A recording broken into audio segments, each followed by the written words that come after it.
Hi, I'm Leora Hale, and the day my own sister, the bank manager, looked me dead in the eye and said, "We don't serve beggars here." Something inside me broke. They laughed. My parents stayed silent, and I just stood there, holding a pen that cracked in my hand, just like every bit of faith I had left in family. But what none of them knew was that silence can be louder than revenge. Because when my fiancé walked in and asked to transfer $5.4 billion, the laughter died. And so did their pride. So tell me, have you ever been humiliated by your own blood and realized that moment was the start of your freedom? Before we dive in, what time are you listening to this, and where are you tuning in from? Drop a comment below. I'd love to know. So, the sun had already dipped low by the time I parked across from my parents' house. The sky held that heavy golden hue only midsummer could bring, but it didn't warm the knot forming in my chest. I took a deep breath, smoothed out the front of my blouse, and stepped out of the car. As I approached the front porch, I could already hear laughter spilling from the open windows. Polished, practiced laughter. The kind that sounded just a bit too loud to be real. I was late, not by much, just enough to give them reason to look up from their glasses and make that split-second eye contact that said, "There she is." The dining room looked like something out of a catalog. New centerpiece, fresh lilies, everything immaculate. Celine sat at the head of the table, her back straight like a pageant queen. She looked radiant, of course. They always said Celine had the face for success. I never really knew what that meant, but it was something our aunt would whisper, like a compliment coded in judgment. No one stood to greet me. Mom waved from the far end with a tight smile. My father nodded once, already mid-sentence about mortgage rates or some investment strategy. The only seat left was the one directly next to the restroom door. Every other chair was filled.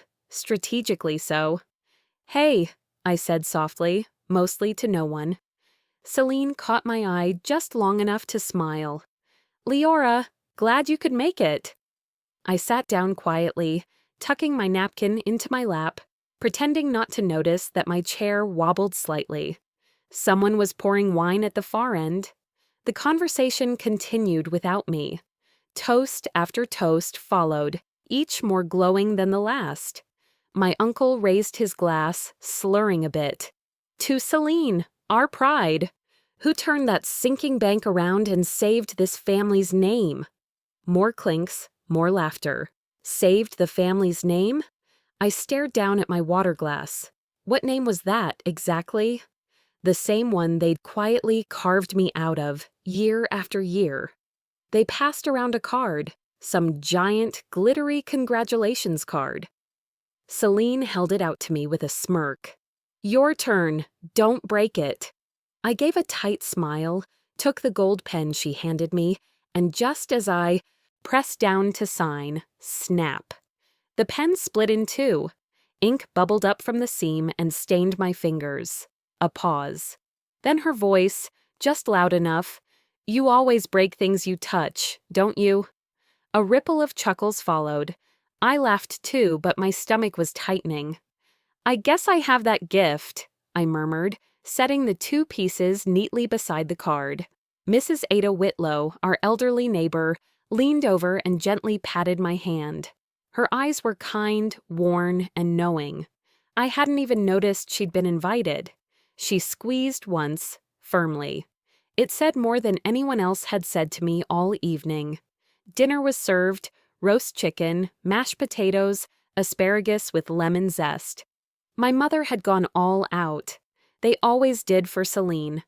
My father lifted his wine. Some people are just born to lead. Others, well, they find other paths. He didn't look at me. He didn't have to. I focused on my plate, cutting slow, deliberate slices through my food. I could feel my pulse in my ears. "By the way," Celine chimed in, fork poised midair, "Leora, did you ever pay back that $200 from last month?" The room went still for a beat. Then, laughter again. Oh, classic Leora, my cousin chimed in. I placed my fork down. I'll withdraw it tomorrow. Simple, even, no edge in my tone, but the weight of it lingered, not the money, the performance. How easy it was for them to reduce me to a punchline. Dinner blurred after that. The plates were cleared, dessert came and went. Someone passed around espresso. I declined. When I finally stepped out, the air was cooler. The quiet felt like a mercy. I slid into the driver's seat, turned off my phone's Do Not Disturb, and saw a message light up. Ansel. Still want me to pick you up tomorrow? I didn't answer right away. Instead, I reached into my purse and pulled out the broken pen. Its sharp edge had stained the lining with ink.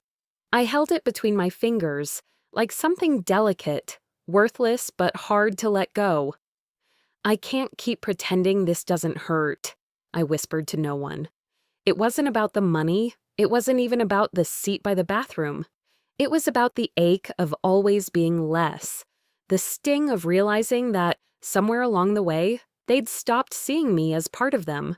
Maybe tomorrow, I'd finally stop trying to fit into a picture that had no space for me. The night before I went to the bank, I couldn't sleep. Something in me had already decided it was time.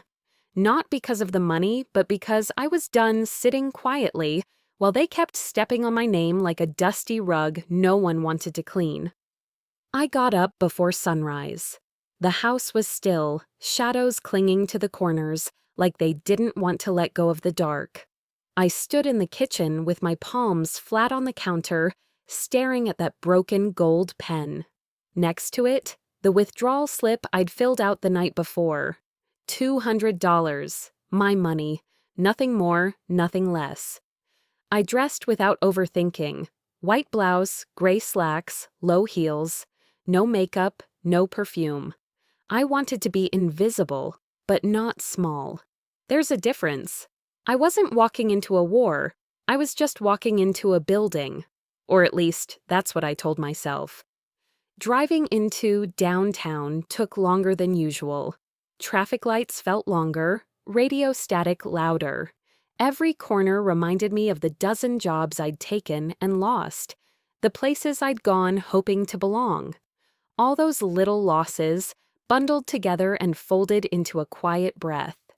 At exactly 10:15, I walked into Hale Credit Union. The lobby gleamed like it had something to prove. Chrome surfaces, glass walls, those pale gray chairs no one ever sat in. There were 3 tellers on duty and 1 security guard by the door, scrolling on his phone. Everything looked sterile, like a hospital that didn't deal in healing. A few of the employees glanced up. I saw the flash of recognition in their eyes, the polite confusion, like, "Isn't that?" But no one said my name. One of them whispered something to the other. They looked back down quickly. Upstairs, behind a wall of glass, I spotted her. Celine. She was standing, arms crossed, watching the floor below like a queen surveying a chessboard. Her eyes locked on me for a second. No wave, no nod. Just a slight narrowing, like she'd just smelled something off. I didn't break eye contact. I stepped toward the counter. Romy Voss, a younger teller with nervous hands, offered a thin smile. "Hi, how can I help you today?" I placed the slip in front of her. "I'd like to withdraw $200 from my checking account."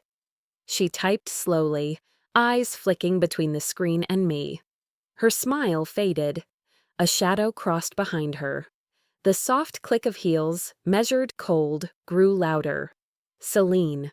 She didn't speak right away, just stepped behind Romy and glanced at the screen like it had personally offended her. Then, without shifting her tone, she said loud enough for everyone nearby to hear, "We don't serve beggars here. Get out." My breath caught, but my face didn't flinch. I didn't give her that. A chuckle slipped from one of the junior staffers near the copy machine. Someone else mumbled, "That's her sister?" Romy's fingers froze on the keyboard. She looked at me like she wanted to disappear. I stood still. There were no gasps, no chaos, just a cold hush. the kind that comes before a storm or an awakening. Celine leaned in slightly. You heard me. I didn't blink. I didn't step back. I didn't raise my voice. I simply stood there, staring right past her. The room started to feel smaller. The ambient sounds, the hum of the printer, the faint clicking of a mouse, grew louder, sharper. I could feel every eye in the room on me, but no one dared speak. And still, I said nothing. Silence, when used right, can be louder than a scream. I was about to turn away when the glass doors slid open behind me. Footsteps, slow, deliberate. Ansel. Tall, calm, suit crisp, posture unshaken. His presence filled the room before he even spoke. Celine's entire demeanor changed. Her spine straightened, lips parting into that polished plastic smile I'd seen her wear with donors and board members. Good morning, she started, but Ansel didn't look at her. He walked straight to Romi's desk and gently placed a folder down. I'm here to initiate a transfer, he said, clear and steady, to move funds from one of my firm's international reserves into a new domestic account. Romi hesitated, eyes flicking to the paper. She blinked. Her mouth parted slightly. Her hand trembled just a little as she pulled the document toward her. The screen glowed with the number, $5.4 billion. Dead silence.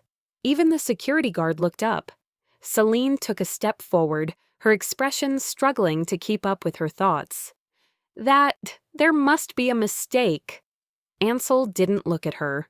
He looked at me, and I looked at her, not with anger, not with pity, just finished.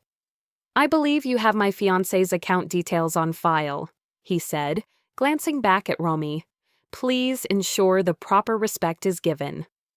I turned then, slowly, the broken pen still in my coat pocket, like a weight I was no longer afraid to carry. At the entrance, I paused. I didn't raise my voice. I didn't give a speech. I simply said, clear enough for only her and those nearest to hear, you said you don't serve beggars. Maybe you should read the balance again. And I walked out. The sun had climbed higher while I was inside, the light sharp against the glass. I caught my reflection in the door as I stepped through it, shoulders straight, chin lifted. Whole. For the first time in years, I looked like someone I recognized. Outside, the city moved on as if nothing had happened. But I knew something had shifted, not in the bank, in me. It wasn't about the money, it never was. It was about not letting them define the weight of my worth anymore. Inside, Celine stood frozen, her hands clenched at her sides. Her voice cracked out in a whisper, too low for anyone but herself. She won't get away with this. That night, my phone buzzed nonstop, rumors spreading faster than the truth. I didn't touch it for hours. The moment I got home, I dropped my purse by the front door and kicked off my shoes. The apartment felt colder than usual, though the thermostat hadn't changed. It was the kind of silence that doesn't comfort you. It watches you. I sat at the kitchen table and stared at the same broken pen. Still there. Still cracked in the middle like some cheap metaphor I was too tired to finish. The folded withdrawal slip sat underneath it. $200. That's what started all this? Or maybe it started years ago and I just didn't want to see it. I finally reached for my phone. The screen was lit up like a Christmas tree. Missed calls, texts, voicemails. Some from numbers I didn't even recognize. What did you do at the bank? Your sister's furious. Wow, embarrassing. And then my mother's message. You embarrassed your sister in front of her colleagues. Call her and fix this. No, how are you? No, what happened? Just instructions. Always instructions. I didn't answer. I couldn't. The next morning, I left the apartment around 8:15. I figured a walk would help clear my head, maybe even make the world feel normal again. I stopped by a little cafe on Armitage I used to visit after work. before I stopped believing in routines. As I stood in line, I noticed it. People glancing over, then quickly away. A barista whispered something to her coworker. A woman 2 tables down, stirring sugar into her coffee, leaned in toward her friend and said, "She's the one, the sister." I heard she went in begging for money, and her rich fiancé had to step in. I froze. Didn't even realize my coffee was ready until someone behind me nudged my shoulder. Outside, I took a seat on the corner bench. My cup steamed in my hands, but it didn't warm anything inside. The story had already gotten away from me. My phone rang again. Dad. I let it go to voicemail. Then, like a reflex, I called him back. Maybe I wanted to believe I could fix this with facts. "You've made us a laughingstock, Leora," he said, skipping the hello. "For standing there and doing nothing? For being seen as desperate. That's the part you don't get. People saw. They talk." I held the phone tighter. Celine insulted me in public. "You think I'm the problem?" He sighed. Not tired, just disappointed. That familiar, practiced tone. "You always find ways to create a mess, then act surprised when someone calls it out." There it was. No matter what happened, the burden circled back to me. At work later that day, it got worse. I walked in hoping to lose myself in tasks and spreadsheets. Instead, I walked into a wall of eyes. My coworker Bree looked up from her desk and gave me a sympathetic smile. The kind people offer when they've already read the headline. My boss pulled me aside after lunch. "Everything okay at home?" she asked, voice honeyed but tight. "Why wouldn't it be?" She paused, then nodded like she didn't really need an answer. I knew what she'd seen. The viral post. Bank manager humiliates sister, then gets publicly shamed. A stranger had filmed the scene and posted it. The clip had already been shared over 30,000 times. The internet made me a symbol. My family made me a problem. Celine didn't call. She just sent a single text. "You think you've won?" That's what this was to her. A game. A competition. And I'd stepped out of bounds. That night, I couldn't sit still. I cleaned the kitchen, even though it was spotless. I organized the bookshelf by author, then genre, then color. Around midnight, I gave up and just stood by the window. And something came back to me. 5 years ago, I was in a bad car accident. It wasn't major, just bad enough to leave me stuck at home for a month, recovering. At the time, my father had left me a small trust from his business. Nothing huge, but enough to cover rent and maybe go back to school part-time. Celine had offered to help manage the money while I was recovering. "You need rest. Let me handle it for now." I never saw the money again. When I asked about it months later, she brushed it off. "There were bills, things came up. I'll sort it out later." I let it go. Because she was family. Because I thought forgiveness was something you gave without asking for an apology. But now I saw it. Not as a mistake, but as a pattern. At 2 a.m., I sat at my kitchen table, phone in hand. I opened a voice message to my mother. My thumb hovered over the record button. "You raised me to stay quiet, to not make waves," I said softly. "But silence doesn't heal. It hides rot." I stared at the waveform, then deleted it. Instead, I grabbed a napkin from the counter and scribbled something down. Some debts can't be repaid with money. That night, I stood by my window again. The city below blinked and buzzed and pretended not to notice the quiet war unraveling inside me. "They wanted me small," I whispered. "I can't be small anymore." Just then, my phone buzzed again. It was Ansel. Forwarded message. Internal audit flagged Celine. Investigation pending. Confidential. I read the words twice, 3 times. I didn't feel victorious. I didn't feel anything. Just scared. Not of what she'd done, but of what I'd do next. By the time I saw Celine again, she wasn't the one in control anymore. But neither was I. It was just past 8:30 a.m. when I opened my laptop and saw the email waiting in my inbox.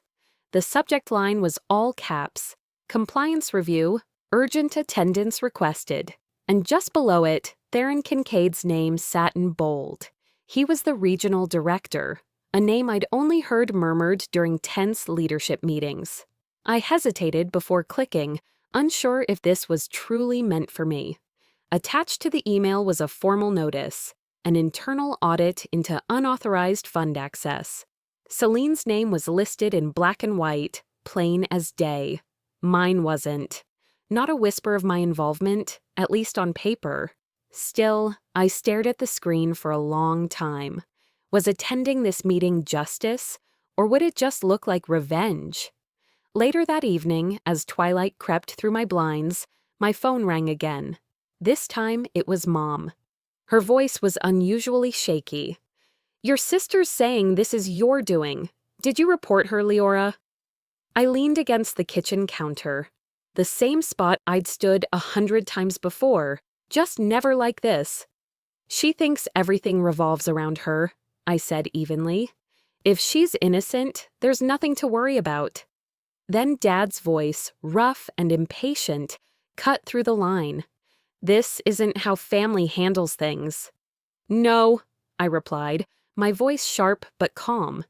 "But maybe it's time someone did." I didn't wait for another word. I hung up. The next morning, I took the train downtown, avoiding the glassy reflections in the windows. I hadn't been back to Hale Credit Union HQ since that day in the lobby. The same day she humiliated me in front of strangers and staff like it was a sport. Now I was walking into her domain again, but the air felt different. I passed through the revolving doors and took the elevator straight to the 17th floor. The glass-walled conference room loomed at the end of the hallway. Celine stood inside, arms crossed, a fitted navy suit like armor. Her expression was unreadable, except for the tight line pressed across her lips. "Leora," she said, eyes narrowing, "you really think this is justice?"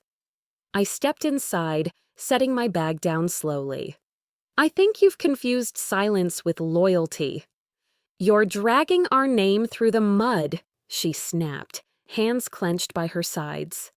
"Our name was already filthy," I said. "I just stopped pretending it was clean." The door clicked shut behind us, the sound bouncing off the glass. "Dad's been a mess. You know that? And Mom won't stop crying. But sure, be the hero. You emptied a trust fund that didn't belong to you." Her mouth twitched. "That was years ago. You were in no shape to manage it. I did what I thought was best." "No," I said, stepping closer. "You did what was easiest, and you never gave it back." For a moment, something cracked in her expression, something raw. Then, she blinked it away. "It was a mistake," she said, quiet now. "But you were never supposed to find out." Before I could respond, the door opened and Theron walked in, setting a folder on the table. Tall, composed, and dressed in charcoal gray, he didn't sit. Just opened the folder like he'd done this 1,000 times. "We've completed our preliminary review," he said, eyes flicking between us, "and found multiple irregularities tied to both business and personal accounts under Celine Hale." Celine's voice was clipped. "I've been the target of a coordinated smear campaign. I believe Leora is behind this." Theron didn't blink. "Leora doesn't have access to any of your systems." Her face went pale. Silence stretched, thick and suffocating. Then she turned to me, fury barely held behind her eyes. "So this is how you want it?" "No," I said quietly. "This is how you made it." The meeting ended not long after. Theron gave her a list of action items, including a temporary leave from her position pending further investigation. He never once raised his voice, but each word landed with weight. I didn't feel victorious. I felt unsteady. Afterward, I stepped out onto the balcony 2 floors down. The wind was sharp but not cold. It carried the kind of weight Chicago air gets before a storm. The city stretched out in front of me like a movie screen. Cars, people, stories that had nothing to do with mine. Ansel showed up a few minutes later, quiet as always. He handed me a coffee, still warm, and leaned against the railing beside me. "You did what you had to do," he said. I held the cup, but didn't drink. "Then why does it feel like I just lost something I can't name?" He didn't answer. He didn't need to. I reached into my coat pocket and pulled out the broken pen again, the one from Celine's dinner. I pressed the cracked tip between my fingers. It didn't sting anymore. It grounded me. I thought that might be the end of it. But inside her office, behind a closed door and a drawn shade, Celine sat staring at her monitor. The glow of the screen lit her face, cold and calculating. Her fingers moved fast, typing out a message, short and sharp. "Let's make sure my dear sister doesn't sleep so peacefully. I'll make her pay." She hit send. And just like that, the game changed again. By the time sunlight slid through the blinds, I knew something was wrong. My phone vibrated before my eyes even opened, again and again, with no sign of stopping. I reached for it, still groggy, thinking it might be Ansel or a missed alarm. But it wasn't that kind of morning. The screen lit up with dozens of notifications, texts, missed calls, emails. The first message I opened read, "What the hell is this, Leora?" The second, "You're trending, not in a good way." I opened my browser and typed my name into the search bar. And there it was, my photo, blown up, blurry, taken from what looked like an old college party. I had a red Solo cup in one hand, someone else's arm draped around my shoulder. The caption underneath made my stomach lurch. "She's always been after easy money." There were other posts, dozens. Threads accusing me of using Ansel to climb socially and financially. Screenshots of a 10-year-old blog post I'd written about student debt, twisted to look like manipulation. Comments flooded in like a tidal wave. Didn't she get kicked out of college? Gold digger with a rich fiancé, classic. She's trying to ruin her sister to inherit everything. I dropped the phone. My hands were trembling. The shame hit fast, too fast. It felt like I was back in that bank lobby again, only this time there was no ceiling, no walls, just 1,000 eyes staring straight through me. I didn't speak. I couldn't.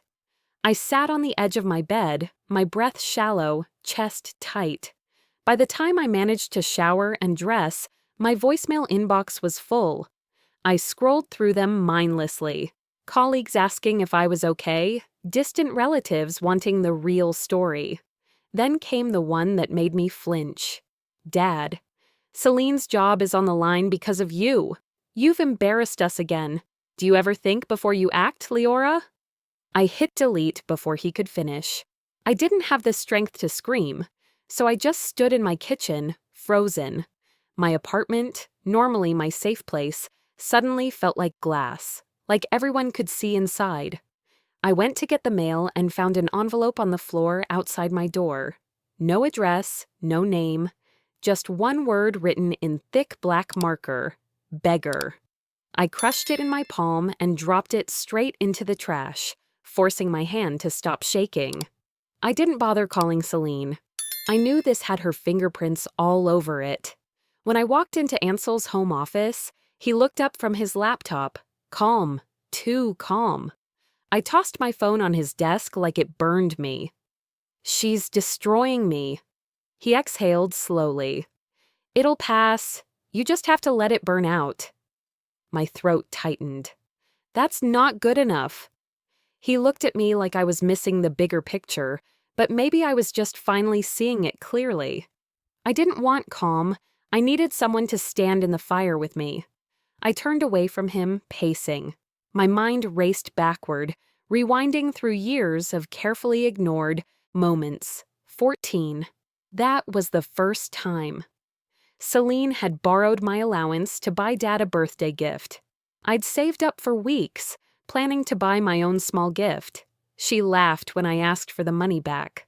"You should be grateful I even used your name on the card," she'd said, and I had believed her. Believed that my role was to shrink so she could shine, that my silence meant peace. I whispered now, "She makes me small so she can look taller." That night, unable to sleep, I drove to the bank. I didn't go inside, I just sat in the parking lot, staring up at the glowing blue Hale Credit Union sign. The irony wasn't lost on me, her name in lights, mine in shadows. In the darkness of the car, I opened my voice recorder and said, quietly, "If I stay silent again, I become her accomplice." Then I deleted it, again. I drove home through silent streets, headlights carving through the dark like questions with no answers. Once back inside, I opened the small drawer where I'd kept that broken gold pen. The one Celine handed me at the family dinner. The one that snapped the moment it touched my hand. I found some tape in a kitchen drawer and carefully, piece by piece, put it back together. Not because I thought it would work again, but because something about repairing it made my hands feel less helpless. Then I pulled a sticky note from my fridge, wrote 3 words, and stuck it on the mirror. "Truth doesn't beg." When I looked at my reflection, it wasn't the same face I saw the day before. It still carried the weight, the fatigue, but behind the eyes, something was starting to glow again. Not anger, not revenge, something quieter, stronger. Ansel was still in his office when my phone buzzed on the nightstand. He walked in a moment later, holding his own phone, his expression unreadable. He didn't say anything right away, just handed it to me. "I just got off the phone with someone I used to work with in legal compliance," he said. "Your sister made a mistake, a big one, and she doesn't even know I have proof." I looked up at him, startled. "Proof of what?" He didn't answer directly, just met my gaze and said, "It's time she finds out who she's really dealing with." And for the first time in days, I felt a pulse of something that almost felt like control. The envelope was thick, stiff, and carried no warmth. The courier didn't make eye contact, just asked for my signature, nodded, and left as quickly as he'd arrived. I stood in the doorway for a moment, envelope in hand, before walking slowly back into the apartment. The sun outside had just started to dip, casting the kitchen in a dull amber light. I opened it on the counter, carefully peeling the tab. The first line hit like a gut punch. Notice of civil complaint, defamation, emotional damages, and interference with employment. I read it twice, thinking maybe my mind had warped it. Then again, it didn't change. Attached to the legal notice were screenshots, fabricated messages, spliced emails, and quotes taken completely out of context. One even made it look like I'd tried to sabotage her job. At the bottom of the page, Plaintiff Celine Hale. For a moment, everything in the apartment faded into a blur. I leaned against the counter, both palms pressed flat against the cool surface. The air felt thinner. She wasn't just trying to ruin my name anymore, she wanted to bury me. I didn't cry, I didn't scream. I just stood there, motionless, until my phone rang. It was my father.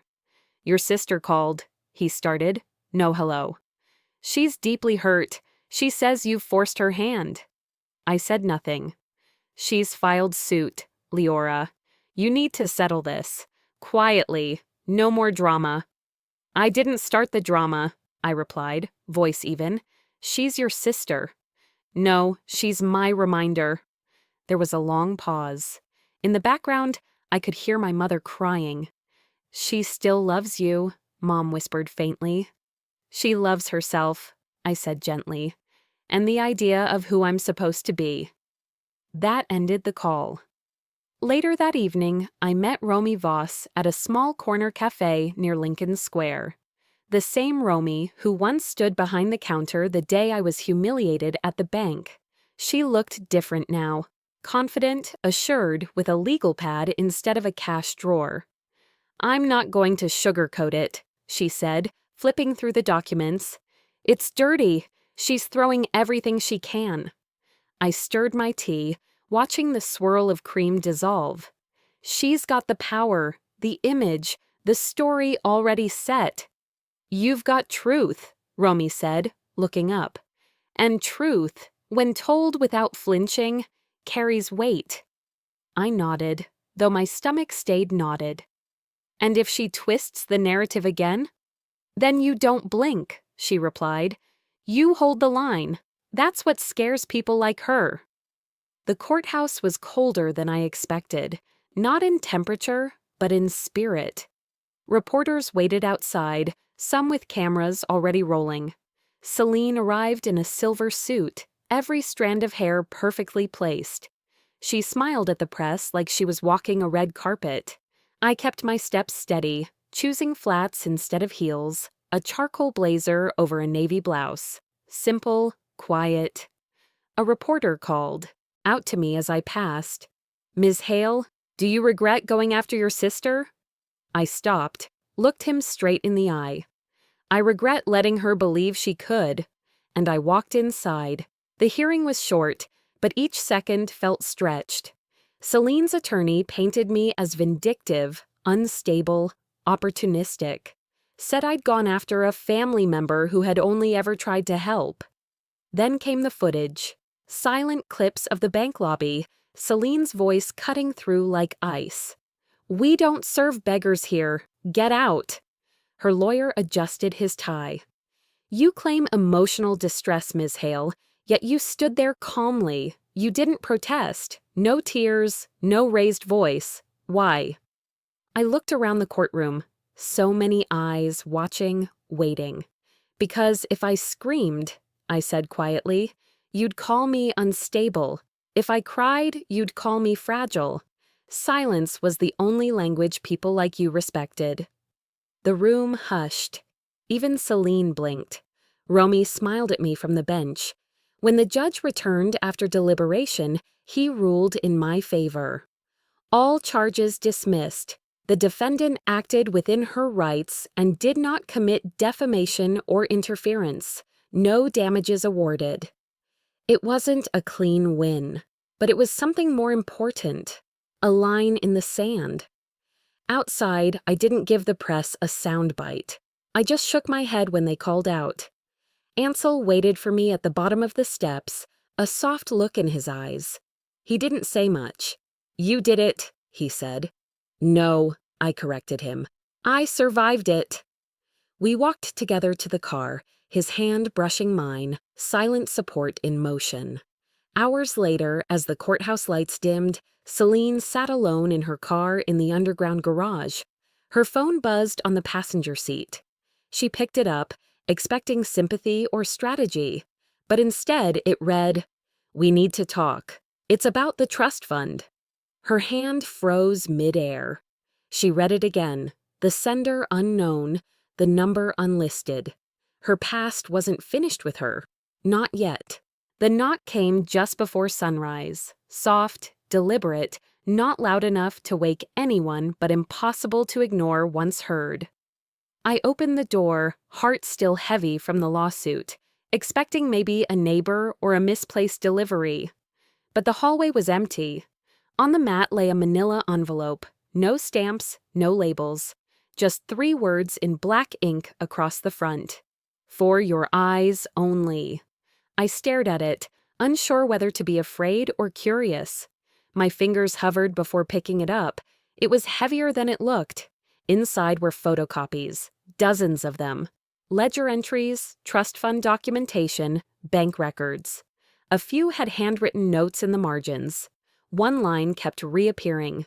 Original beneficiary altered. See handwriting confirmation. And then I saw it. The original name was mine, clearly printed in black ink. But over it, scribbled in blue pen, was Celine's name. The loop of the C, the exaggerated flare on the H in Hale. It was her handwriting.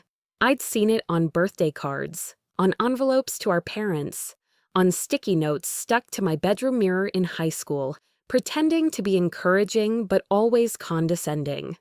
My vision blurred, not from tears, but from fury so old it felt like part of my DNA. 2 hours later, I found myself at the edge of a gravel lot, standing in front of a rust-colored metal door. Unit 47. The storage place my grandfather used to rent. I hadn't been here in years, but something told me he'd left more behind than people realized. The manager had recognized my name and handed over the key without hesitation. Inside, the air was musty and still. Dust hung like mist in the sunlight, slicing through the crack near the ceiling. I moved old furniture, newspaper stacks, crates marked tools. And then I saw it, tucked beneath an old military trunk. A wooden chest, no bigger than a bread box, with my initials carved into the top. My breath caught. I opened it slowly. Inside were letters, dozens of them, bundled in twine. One envelope was labeled, "When the truth matters more than peace." I unfolded the paper with trembling hands. His handwriting, deliberate, warm. To the one who listens more than she speaks, the world will try to silence you with guilt, but truth doesn't beg. If you're reading this, they failed. The truth will find its own voice. Granddad. Beneath it were scanned documents, copies of the original trust documents, handwritten notes about Celine's increasing sense of entitlement, and one letter dated 3 months before his death, instructing the attorney to reaffirm me as sole beneficiary. He had known. He had known. I don't remember driving to my parents' house. Only the silence when I stepped into their living room. The same beige walls, same worn carpet. Only this time, I wasn't the one sitting small in the corner. Celine was already there, legs crossed, smile rehearsed. I laid the stack of documents on the coffee table. This is what you've all been protecting. Not family, not loyalty, just theft. My mother's lips quivered. My father blinked, his jaw slack. Celine let out a dry laugh. You brought props? Cute. You think this makes you look noble? I didn't respond. I reached for the notarized letter, slid it toward her. She hesitated, read it, paled. You can't prove, she started, but her voice cracked. I don't have to, I said. He already did. Her face twisted. He only chose you because you were pathetic. Easy to pity. He felt sorry for you. I stood slowly, my voice steady. No, he chose me because I didn't need to belittle people to feel like someone. Our mother sobbed, covering her face with both hands. My father walked out of the room without a word. The screen door slammed shut. Celine sat alone on the couch, holding papers she once manipulated, now burning in her hands like truth catching fire. I didn't stay. Later that evening, I sat in my car outside my apartment, the wooden chest in the passenger seat. The city buzzed around me, unaware of what had just shifted inside our family forever. My phone rang. Ansel. How'd it go? It didn't go, I said. It ended. I didn't feel triumphant. I felt clear, as if a fog had finally lifted, the kind that settles in slowly over years and convinces you it's the weather, not a cage. The next morning, I opened the chest again. Beneath the last letter was something I hadn't noticed, a check made out to my name, dated nearly 10 years ago. Attached to it was a small silver key engraved with one word, Bloom. My chest tightened. Grandpa and I used to talk about starting a community garden together. He used to say, "You don't need to own land to plant roots. You just need a key and a little courage." I took out the broken gold pen I'd kept since the day at the bank, taped it gently to the inside of the chest, right beside the letter. That pen had silenced me. Now it reminded me I had a voice. Far across town, inside a sterile, half-empty office, Celine sat behind her desk, staring at the wall. Her phone rang. She picked up, her voice a hollow version of itself. "This is Ms. Hale." A pause. "This is corporate. We've concluded our audit. Another pause. You're officially terminated. She hung up, hands shaking. Outside her office window, a banner flapped in the wind. Integrity first. It might as well have been a slap. But even with everything lost, I knew one thing for certain. Celine wasn't done. The buzz of my phone pulled me from sleep before the sun was fully up. I reached for it, still half under the covers, expecting maybe a message from Ansel or Romy. But it wasn't one message, it was 27, and more kept coming in. The first thing I saw was my own name. Then the headline, Bank Manager Accused of Fraud and Family Misconduct. Source Confirms Internal Investigation. My breath caught in my throat. Just below that bold line was a photo of Celine, mid-step, exiting her bank office. Her eyes red, makeup running, flanked by 2 security guards. Behind her, a crowd of employees watched in silence. Some looked stunned, some didn't. And there it was, my name, tucked near the end of the first paragraph. According to a whistleblower whose sources confirm is Leora Hale, the sister of the accused. I dropped the phone in my lap, my pulse loud in my ears. I hadn't leaked anything. I hadn't spoken to the press, hadn't touched the trust documents beyond what was needed in court, and yet the story was everywhere. I scrolled CNN, Chicago Tribune, local channels, social media had already picked it up, hashtags, comment threads, memes, some mocking, some sympathetic. But the truth, finally, was out. A message came in from Romy. Before you thank me, don't. I didn't send it either. Another ping followed, this one from a number I didn't recognize. Your grandfather would be proud. Truth needed daylight. I stared at it for a long moment. My fingers hovered over the reply box. I typed, "Who is this?" But then I deleted it.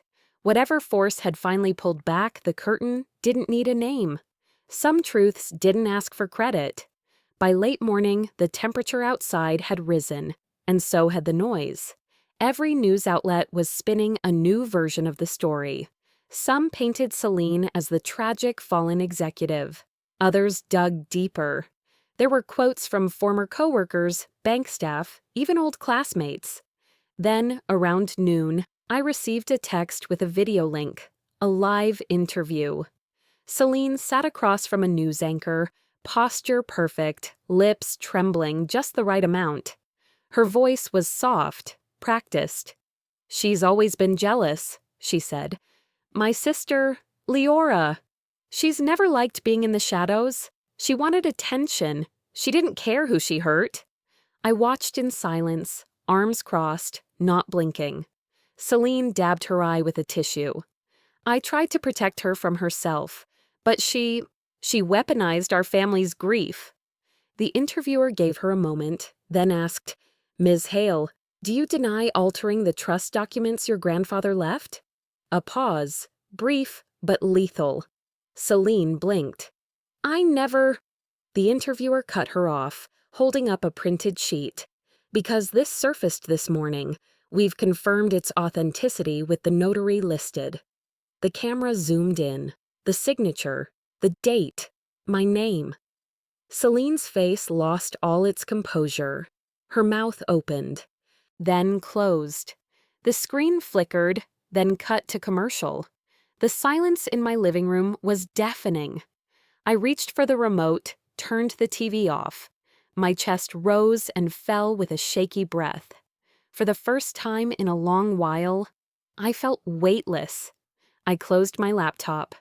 Outside, a quiet hum buzzed. Through the window, I could see the street filling with news vans and photographers. I hadn't stepped out all day. I hadn't planned to. But I knew I couldn't hide forever. Mid-afternoon, I opened my front door. Flashbulbs went off. Questions flew from every direction. "Leora, how does it feel to be vindicated? Do you have a message for your sister?" I didn't flinch. I didn't smile. I stepped forward until the noise softened, and I looked at the closest camera. "I don't celebrate someone else's downfall," I said. "I just stopped apologizing for my existence." A hush followed. No follow-up questions, no shouts, just stillness, like the wind itself paused to listen. That evening, as golden light stretched across the horizon, I returned to the community garden. The plaque had already been mounted on the small brick wall near the entrance.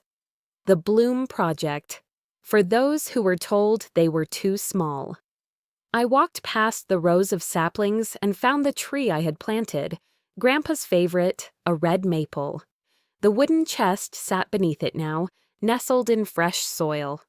I reached into my coat pocket and pulled out the gold pen, the one Celine once mocked me for breaking.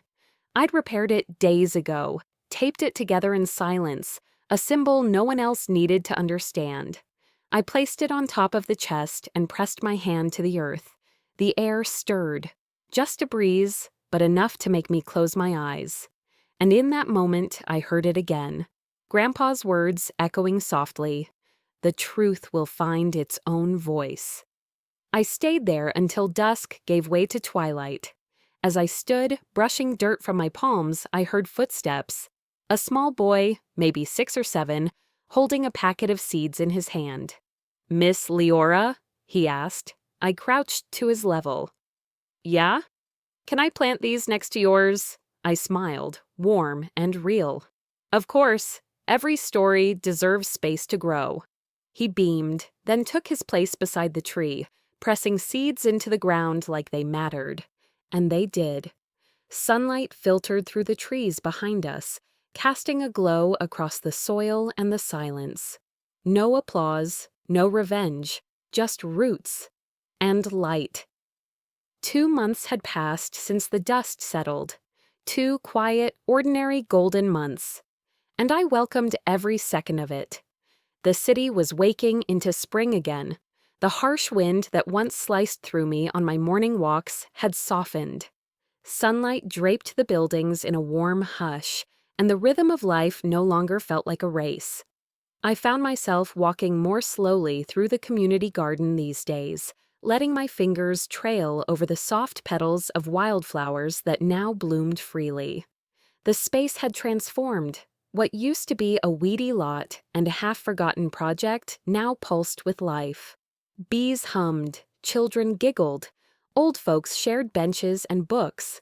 It wasn't just a garden, it had become a pulse of the neighborhood. As I passed the second row of planters, I knelt by the bed where Grandpa used to grow marigolds.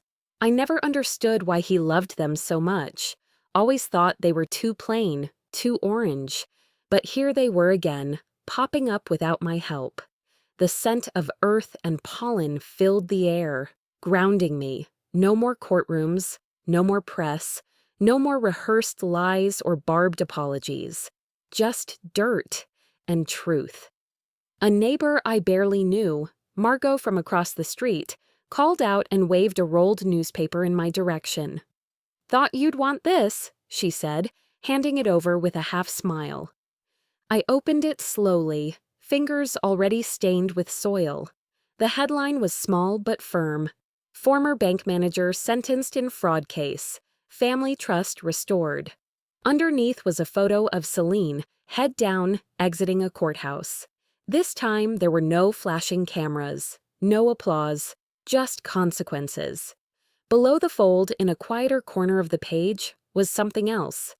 Community Garden Project expands to 3 new sites.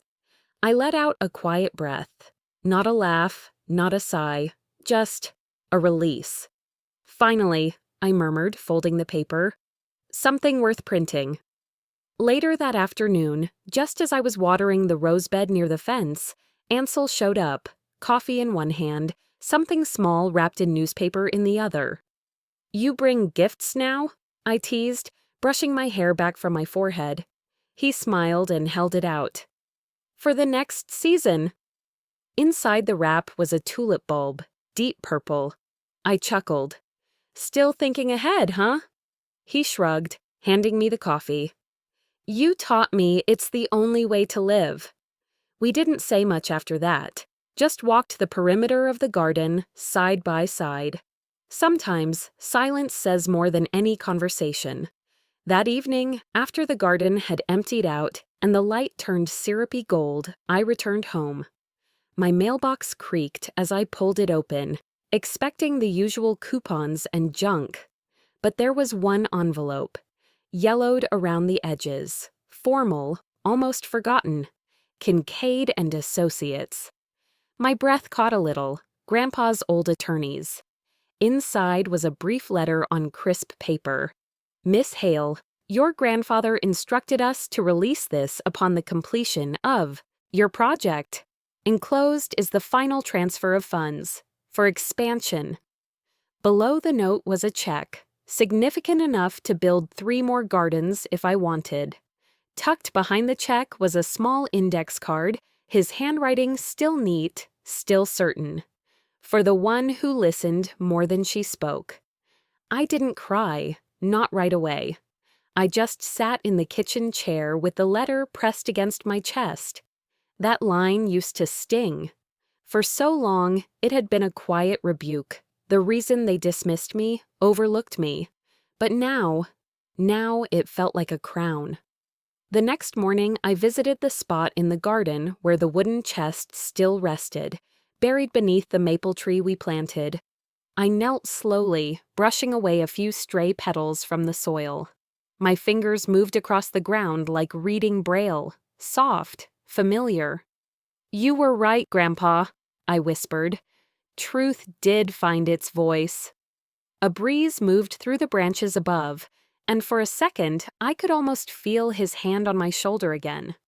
That weekend, we hosted a gathering. Nothing grand, just folding chairs, lemonade, kids running wild between garden beds. Some of the original volunteers showed up, their shirts faded, but their spirits intact. I stood near the entry arch where the new plaque had been hung that morning. When it came time to say a few words, I took a breath, glanced at the crowd, and read aloud. The Bloom Project, built from silence, grown with truth. A soft ripple of applause followed. No shouting, no fanfare, just honest appreciation. I spotted Ada Whitlow in the second row, her handkerchief trembling as she wiped her eyes. "You made him proud, dear," she whispered when I passed by. I believed her. As folks began to wander home, one by one, a young girl ran up to me, probably 7 or 8, all elbows and dirt-smudged cheeks. She held a tiny packet of sunflower seeds. "Miss Leora," she said, "can I plant one more?" I knelt beside her, gently smoothing her hair from her face. "Of course," I said. "Every seed deserves a chance." She beamed and darted off toward a corner of the garden that hadn't bloomed yet. I stood there a moment longer, watching her dig into the soil with both hands, determined. Above us, sunlight slipped between branches like falling gold. Petals danced in the wind, soft, weightless. And in my pocket, the gold pen rested, no longer broken, no longer hidden. Some things don't need to be loud to change the world. They just need space, and time, and a little light.